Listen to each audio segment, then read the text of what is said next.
ಕೇರಳದ ರಾಜಕೀಯ ಸ್ಥಿತಿಗತಿ ಒಂದು ವಿಶೇಷವಾದ್ದು. ಯಾಕಂದರೆ ಇಲ್ಲಿಯ ಚುನಾವಣೆಯ ಸೀಟು ಇಲ್ಲಿ ಅಲ್ಪಸಂಖ್ಯಾತರ ಓಟು ಯಾವ ಕಡೆ ವಾಲುತ್ತೆ ಅಂತ ದೃಷ್ಟಿಯಲ್ಲಿರುತ್ತೆ. ಆದರೆ ಈ ಸಲ BJP ವ್ಯವಸ್ಥಿತ ರೀತಿಯಲ್ಲಿ ಕೆಲಸವನ್ನು ಮಾಡುತ್ತಾ, ಅದು ಮಾತ್ರವಲ್ಲದೆ ಇಲ್ಲಿಯ ಆಡಳಿತ ವಿರೋಧ ಪಕ್ಷದಲ್ಲಿದ್ದರೂ ಕೇಂದ್ರ ಸರ್ಕಾರದ ಅತಿ ಹೆಚ್ಚಿನ ಅನುದಾನವು ಕೇರಳಕ್ಕೆ ಬಂದಿರುವುದರಿಂದ ಅದನ್ನು ಮುಂದಿಟ್ಟು ಪ್ರಚಾರ ಮಾಡುತ್ತಾ ಇದೆ. ಈ ದೃಷ್ಟಿಯಿಂದ ಭಾರತೀಯ ಜನತಾ ಪಕ್ಷಕ್ಕೂ ಒಂದು 3ರಿಂದ 5 ಸೀಟು ಬರುವ ಚಾನ್ಸಸ್ ಇದ್ದರೂ ಈಗಿನ ಸ್ಥಿತಿಗತಿಯಲ್ಲಿ ಅಲ್ಪಸಂಖ್ಯಾತರ ಒಲವು UDFನ ಕಡೆ ಇದ್ದ ಕಾರಣ LDFಗೆ ತೀವ್ರ ಹಿನ್ನಡೆ ಬರೆಯುವ ಸಾಧ್ಯತೆಗಳು ಕಂಡುಬರುತ್ತಾ ಇದೆ. ಇಲ್ಲಿ ಯಾವುದೇ ಪಕ್ಷ LDF ಗೆಲ್ಲಿ UDF ಗೆಲ್ಲಿ ಅದು ಕೇಂದ್ರಕ್ಕೆ ಹೋಗುವಾಗ ಒಂದೇ ಆಗಿರುವುದರಿಂದ ಇಲ್ಲಿ ಯಾವ MP ಬಂದರೂ, BJP ಅಲ್ಲದೆ ಯಾವ MP ಬಂದರೂ ಒಂದೇ ಪ್ರಭಾವ ಇರುವುದು ಕೇರಳದ ಒಂದು ವಿಶಿಷ್ಟತೆ. ಇಲ್ಲಿ ಮಾತ್ರ ಅವರು ವಿರೋಧ ಪಕ್ಷ ಮೇಲೆ ಹೋಗುವಾಗ ಒಂದೇ ಆಗಿರೋದರಿಂದ ಈ ವ್ಯವಸ್ಥೆ ಇರುತ್ತೆ. ಕೇಂದ್ರದಲ್ಲಿ ನರೇಂದ್ರ ಮೋದಿ ಸರ್ಕಾರ ಬಂದರೂ ಇಲ್ಲಿಯ ಅನುದಾನಕ್ಕೆ ಅವರು ಈ ಮೊದಲು ಕಡಿಮೆ ಮಾಡಲಿಲ್ಲ. ಆದರೆ ಇಲ್ಲಿಯ ಗೆದ್ದ MP ಗಳು ಅದನ್ನು ತರುವಲ್ಲಿ ವಿಫಲರಾಗಿದ್ದಾರೆ. ಅದು ಕೇರಳದ ದುರದೃಷ್ಟ ಅಂತ ಹೇಳ್ಬೋದು. ಫಸ್ಟ್ ಟೈಮ್ ವೋಟರ್ ಆಗಿ ಹೇಗೆ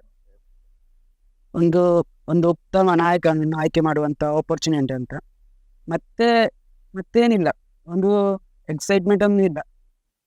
ಪಕ್ಷ ಹಾಗೆ ನಮಗೆ ಒಂದು ಪರ್ಟಿಕ್ಯುಲರ್ ಪಕ್ಷ ಅಂತ ಇಲ್ಲ. ಯಾವ ಪಕ್ಷ ಒಂದು ಉತ್ತಮ ನಾಯಕ ಬೇಕು ನಮಗೆ.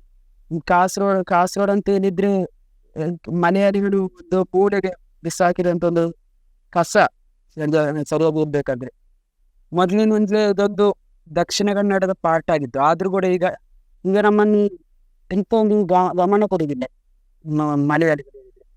ಮತ್ತೆ ಒಬ್ಬ ಮಲಯಾಳಿ ಬಂದ್ರೆ ನಮಗೆ ಕಾಸರಗೋಡನ್ನು ಡೆವಲಪ್ ಮಾಡಲಿಕ್ಕೆ ಸಾಧ್ಯ ಇಲ್ಲ. ಸತ್ಯ ಹೇಳ್ಬೇಕಾದ್ರೆ ನಮ್ಮ ಕಾಸರಗೋಡಿನ ಸಮಸ್ಯೆಗಳು ಕಾಸರಗೋಡಿನವರಿಗೆ ಮಾತ್ರ ಗೊತ್ತಿರ್ತದೆ. ಮತ್ತೆ ಇಲ್ಲಿ IT ಕಂಪನೀಸ್, ಕಾಸರಗೋಡಿನಲ್ಲಿ IT ಕಂಪನೀಸ್ ಅಂತ ಇಲ್ಲವೇ ಇಲ್ಲ ಈ ಕರ್ನಾಟಕ ಮತ್ತು ತಮಿಳುನಾಡು ಅಂತ ಕಂಪೇರ್ ಮಾಡಿದೆ. ಮತ್ತು ಜಾಬ್ ಆಪರ್ಚುನಿಟಿ, ಈಗ ನನಗೆ ಡಿಗ್ರಿ ಆಯಿತು ಆದ್ರೂ ಕೂಡ ನನಗೀಗ ಕೆಲಸ ಸಿಗ್ಬೇಕಂತ, ನನಗೆ ಕೆಲಸ ಸಿಗ್ಬೋದಂತ ನನಗೆ ಖಂಡಿತ ಕೂಡ ಕರ್ನಾಟಕಕ್ಕೆ ಹೋಗ್ಬೇಕಾಗ್ತದೆ. ಮತ್ತೆ ನಮ್ಮಲ್ಲಿ ಇಲ್ಲಿ ಹಾಸ್ಪಿಟಲ್, ಸರಿಯಾಗಿ ಹಾಸ್ಪಿಟಲ್ ಕೂಡ ಇಲ್ಲ. ಕೊರೋನಾ ಟೈಮಲ್ಲಿ ನೋಡ್ಬೋದಿತ್ತು, ಗಡಿಯನ್ನು ದಾಟಿ ಹೋಗ್ಲಿಕ್ಕೆ ಆಗ್ಲಿಲ್ಲ. ಮತ್ತೆ ನಮಗೆ ಕಣ್ಣೂರಿಗೆ ಹೋಗಿ ಬರ್ತಿತ್ತು 70 ಕಿಲೋಮೀಟರ್ ಕಣ್ಣೂರಿಗೆ, ಮ್ಯಾಂಗ್ಳೂರಿಗೆ 30 ಕಿಲೋಮೀಟರ್. ಆದ್ರೂ ಕೂಡ ಮ್ಯಾಂಗ್ಳೂರಿಗೆ ಹೋಗ್ಲಿಕ್ಕೆ ಆಗ್ತಿರ್ಲಿಲ್ಲ. ಒಂದು ಹಾಸ್ಪಿಟಲ್ ಮತ್ತೊಂದು ಉತ್ತಮ ಒಂದು ಕಾಲೇಜ್. ಇದು ನಮ್ಮ ಕಾಸರಗೋಡು ಜಿಲ್ಲೆಗೆ ಒಂದು 8 ಕಾಲೇಜ್ ಇರುದು, ಡಿಗ್ರಿ ಕಾಲೇಜ್ ಅಂತ. ಅದೊಂದು ಇದು ಕಣ್ಣೂರಿನ ತರ, ಕಣ್ಣೂರಿನಲ್ಲಿ 58 ಕಾಲೇಜ್ ಅಂತ ಉಂಟು. ಈಗ ಕಾಸರಗೋಡಿನಲ್ಲಿ 7 ಕಾಲೇಜ್, ಸರ್ಕಾರಿ ಕಾಲೇಜ್, ಫ್ರೀ ಆಫ್ ಎಜುಕೇಶನ್. ಅಭ್ಯರ್ಥಿಗಳನ್ನು ನೋಡಿದ್ರೆ 3 ಜನರು ಕೂಡ ಡಿಸೌಡೆ, ಯಾರು ಕೂಡ ಅಶ್ವಿನಿ ಟೀಚರ್ ಆಗ್ಬೋದು, ಬಾಲಕೃಷ್ಣ ಆಗ್ಬೋದು, ರಾಜಮೋಹನ್ ಉನ್ನಿತ್ತಾನ್. ಅದರಲ್ಲೂ ಕೂಡ ರಾಜಮೋಹನ್ ಉನ್ನಿತ್ತಾನಿಗೆ ಒಂದು ಅವಕಾಶ ಇತ್ತು ಕಳೆದ ಸಲ, ಆದ್ರೂ ಒಂದು ಅವಕಾಶವನ್ನು ಸದುಪಯೋಗ ಮಾಡಲಿಲ್ಲ ರಾಜಮೋಹನ್ ಉನ್ನಿತ್ತಾನ್. ಕೇವಲ ಬೀದಿ ದೀಪಗಳನ್ನು ಇಟ್ಟುಕೊಂಡು ಒಂದು ನಮಗೆ ಒಂದು ಎಲೆಕ್ಷನ್ ಇದೆ ಆಗುವಾಗ ಅವರು ಬಂದರು. ನಮ್ಮನ್ನು ಫೇಸ್ ಕೂಡ ನೋಡ್ಲಿಲ್ಲ ಅವರು. ಅಶ್ವಿನಿ ಬಂದ್ರೆ ಒಳ್ಳೇದಂತ ಕಾಣ್ತದೆ.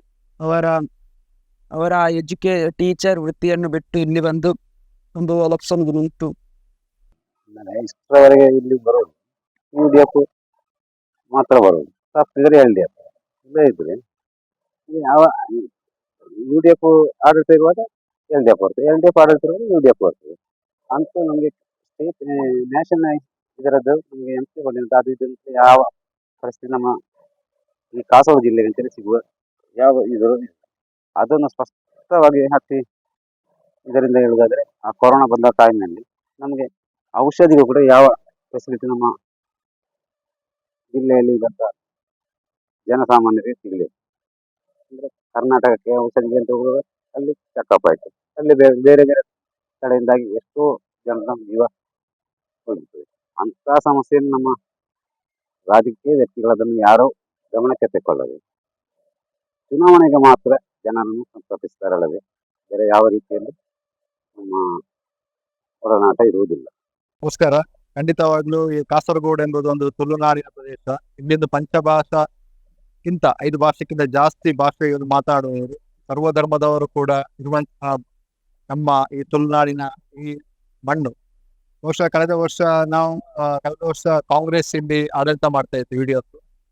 ಸಣ್ಣ ಅಲ್ಪ ಮತದಿಂದ ಅವರು ಕಾಂಗ್ರೆಸ್ ವಿಜಯ ಆಗಿರ್ಬೋದು. ಆದರೆ ಈ ಸಲದ ಚುನಾವಣೆ ಖಂಡಿತವಾಗಿಯೂ ಕಾಸರಗೋಡು ಜಿಲ್ಲೆ ಲೋಕಸಭಾ ಕ್ಷೇತ್ರವು ಈ ಸಲ ಎಲ್ಲ ಟ್ರೆಂಡ್ ನೋಡಿದಾಗ ಎಲ್ಲಾ ರೀತಿಯಾದಂತಹ ಬದಲಾವಣೆ, ಜನರಲ್ಲಿ ಮಾತಾಡುವಂತಹ ನಾಡಿ ಮಿಡಿತ ನೋಡಿದರೆ ಖಂಡಿತವಾಗ್ಲೂ ಎಡರಂಗದ ಅಭ್ಯರ್ಥಿಯು ಶ್ರೀಯುತ ಬಾಲಕೃಷ್ಣ ಮಾತ್ರದವರು ವಿಜಯ ಆಗ್ತಾರೆ ಅಂತ ಯಾವುದೇ ಸಂಶಯ ಇಲ್ಲ.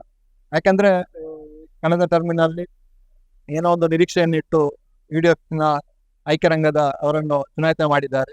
ಅವರು ಕೊಟ್ಟಂತಹ ಯಾವುದೇ ಒಂದು ನಾನು ಇರುವಂತಹ ಪೈವಳಿಕೆ ಪಂಚಾಯತ್, ಈ ಚಿಪ್ಪಾರು ವಿಷ್ಣುಮೂರ್ತಿ ದೇವಸ್ಥಾನದಲ್ಲಿ ಇರುವಂತಹ ಪೈವಳಿಕೆ ಪಂಚಾಯತ್, ಈ ಒಂದೇ ₹1 ಕೂಡ ಅನುದಾನ ತರದಂತ ಒಂದು ಲೋಕಸಭಾ ಕ್ಷೇತ್ರದ MP ಆಗಿದ್ದಾರೆ ಅದು ಉನ್ನಿತಾನ್ ಕಳೆದ ಸಾಲದಲ್ಲಿ.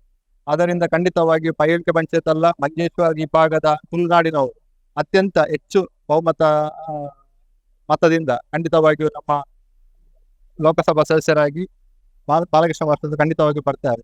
ಯಾಕಪ್ಪ ಅಂದ್ರೆ ಇನ್ನೊಂದು ನೀವು ಕೇಳ್ಬೋದು ಯಾಕೆ ಬರ್ಬೇಕಂತ ಹೇಳಿ. ಯಾಕೆ ಬರ್ಬೇಕಂತಂದ್ರೆ ನಮ್ಮ ಈ ಕಾಸರಗೋಡು ಜಿಲ್ಲೆಯಲ್ಲಿ ಸರ್ವರು, ಎಲ್ಲಾ ಜಾತಿಯರು, ಎಲ್ಲಾ ಧರ್ಮದವರು, ಎಲ್ಲ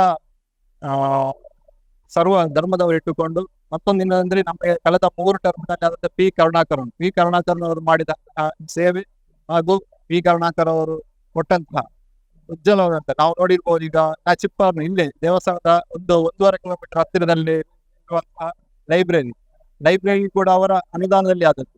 ಯಾಕಂದ್ರೆ ಚಿಕ್ಕ ಮಕ್ಕಳು ಅವರು ಕೂಡ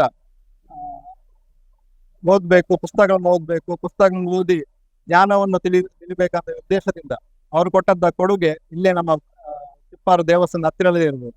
ಆದ್ದರಿಂದ ಖಂಡಿತವಾಗಿಯೂ ಅಂತಹ ಒಂದು ಸಮಯ ಖಂಡಿತವಾಗಿ ಬರಬಹುದಂತ ನಾವು ನಿರೀಕ್ಷೆಯಲ್ಲಿ ಇಟ್ಟಿದ್ದೇವೆ. ಖಂಡಿತವಾಗಿ ಇದನ್ನು ನೋಡುವಾಗ ಟ್ರೆಂಡ್ ಅಂತ ಹೇಳ್ಬೋದು. ಒಂದು 10 ಮಂದಿ ಮಾತಾಡಲ್ಲ ಈ ಸಲ ಬಾಲಕೃಷ್ಣ ಮಾಸ್ಟರ್ ಖಂಡಿತವಾಗಿಯೂ ಬರ್ಬೋದು ಅಂತೇಳಿ ನಮ್ಮೆಲ್ಲರ ನಿರೀಕ್ಷೆ ಕೂಡ ಇದೆ. ಕೇಂದ್ರದಲ್ಲಿ ಈಗ ಒಂದು ಯಾವ್ದು ಬರ್ಬೋದು ಅಂತ ಹೇಳಿ, ಯಾಕಂದ್ರೆ ನಾವು ಪ್ರತಿ ಸಲ ಬದಲಾವಣೆ ಅತಿ ಮುಖ್ಯ. ಒಬ್ಬರನ್ನೇ ಆಡಳಿತ ಮಾಡಿದ ಚೆನ್ನಾಗಿರಲ್ಲ. 5 ವರ್ಷಕ್ಕೊಮ್ಮೆ ಒಂದೊಂದು ಬೇರೆ ಬೇರೆ ರೀತಿಯಾದಂತಹ ಬದಲಾವಣೆ ಬಂದ್ರೆ ಅದು ಕೂಡ ಎಲ್ಲರಿಗೂ ಒಳ್ಳೆಯದು. ಅದರಿಂದ ಖಂಡಿತವಾಗಿ ಬದಲಾವಣೆ ಬರಲೇಬೇಕಂತ ನಾವೆಲ್ಲ ನಿರೀಕ್ಷೆ ಇದ್ದೇವೆ.